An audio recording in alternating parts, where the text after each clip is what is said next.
ಗುರುವಿನ ಮಹಿಮೆಯ ಮಂತ್ರಾಕ್ಷತೆ ಬೆಳಗಿತು ಈ ಬಾಳನು.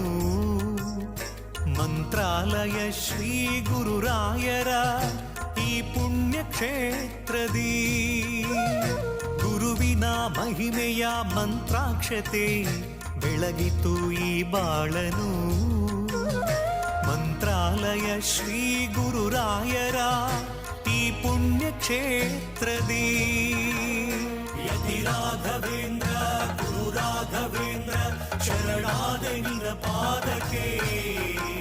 ಭಕ್ತರ ಹೃದಯೇಂದ್ರ ವರ ನೀಡೋ ವರದೇಂದ್ರ ಮಂತ್ರಾಲಯ ಚಂದ್ರನೇ. ಯತಿ ರಾಘವೇಂದ್ರ ಗುರು ರಾಘವೇಂದ್ರ ಶರಣಾದ ನಿನ ಪಾದಕ್ಕೆ. ಭಕ್ತರ ಹೃದಯೇಂದ್ರ ವರ ನೀಡೋ ವರದೇಂದ್ರ ಮಂತ್ರಾಲಯ ಚಂದ್ರನೇ.